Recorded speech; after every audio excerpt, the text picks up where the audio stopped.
Let's get right to it. We want to create thinkers in our classrooms, not good students, not mimickers. We want to create students who are able to think on their own, think critically, problem solve, be resilient thinkers. And the question is, how do we do that? Are kids naturally curious and able to ask those questions of themselves? And the answer is yes. But schools are not always set up and classrooms are not always set up for that format. So I want to give you a couple of quick strategies today that can help set up your classroom to become a thinking classroom.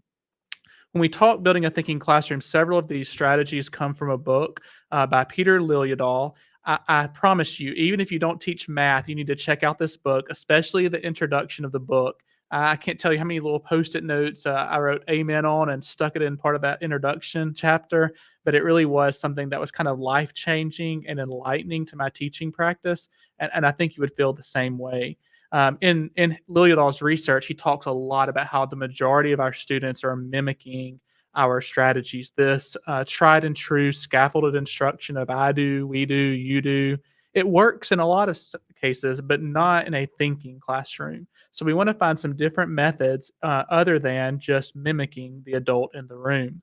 Students like to think, they like to think deeply. We have to challenge them, move them past mimicking into really being creative problem solvers. So he has 14 different practices. This is kind of like a flow chart of some of his practices. We're going to hit about three of those right now, really quick, rapid fire. Okay. The first is quality thinking tasks. This gives your students permission to get into a messy thinking problem. We want them to get stuck and then figure out ways to get unstuck, and in doing so, they become critical thinkers. Some examples are up here on the screen. This is one of my favorite is from openmiddle.com.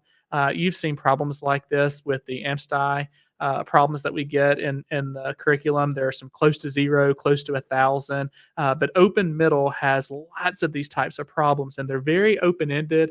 They really allow students to have some great discourse among each other and problem solve together. So I really love this type of problem. Some of the other problems on this screen are called non-curricular thinking tasks. These are not necessarily focused on one specific math standard, but they envelop lots of different standards, and they just cause students to think critically. Um, Another strategy has is called visibly random grouping. So I can't tell you how excited I am about this, and my students get really excited as well.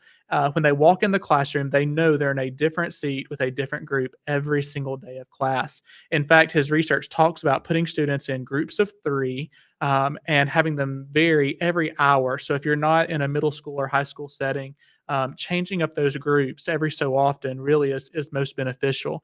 And we know this as teachers. We try to be as strategic as we can in our groupings, and it just doesn't always work. So randomizing these groups really is powerful for students. There are so many benefits to it that I'd love to share. One of them, it just students they're really willing to collaborate with each other. Sometimes they're the smartest person in the group. They have all the answers. Sometimes they struggle the most in a group, and it just depends on the randomness of the group.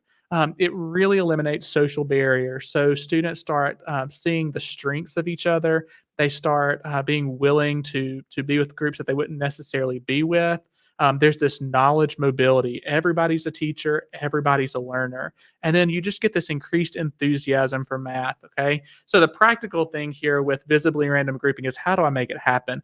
Two quick options. Number one, classroomscreen.com. It's a paid app. It has all kinds of little widgets that you can use and add on there, like timers and randomizers and spinners. This is a great way to randomize your group. I used an Excel spreadsheet that randomizes it. It has a button where you click the button and it gives you the random groups. So when students come in, they know exactly which group they're with that day and where to go to sit down. So those are two kind of practical methods. When you combine the visibly random grouping with the quality thinking tasks, and then this third method is the vertical non-permanent surfaces. What that really means is we need a vertical space for students to do their work, for them to own. So the benefits of this, we love whiteboards. If you've not used those white dry erase boards with your students, even the small ones, you've got to try it out. But I'm telling you, there's benefit in using these dry erase boards. But combine that with a vertical dry erase board when you have kids standing, there's this mobility, there's an increase in communication, there's also improving the nonverbal communication. You're no longer just anonymous and you can't disengage from your teacher and from your other classmates. You're actually in this little huddle next to your board, and there's power in that. You build up your communication, you learn how to persevere. You're not just reliant on yourself, you're with a group working together. So a couple of practical tips about the vertical surfaces. I recommend using like one marker per group. The groups can be close, but you want to make sure they're not too crowded. You also want to make sure that you move that marker around so one person is not necessarily in charge of the group.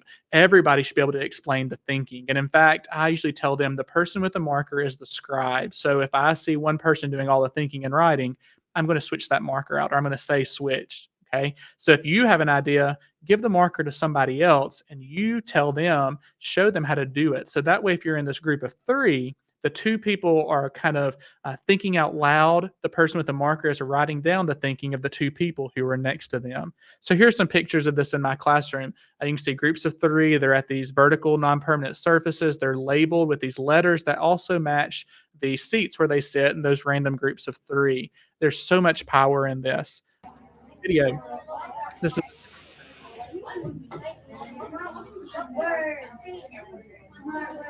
see complete engagement. They're all thinking out loud. There's so much power in this strategy. One last quick thing. We've got these dry erase boards around the walls. They're 2 foot by 3 foot boards. You can get these at your home goods stores. They have these shower boards. You can use mirrors. You can use windows. You can use all kinds of different things. But I use these mirror clips with anchors. The other thing is that this makes your whole classroom become a student-centered environment. They own the whole classroom. It's no longer teacher space versus student space. It's everybody's space all the time. So I hope these strategies help you out. I think this is a really practical way to get your kids thinking in a classroom and to move away from that mimicking.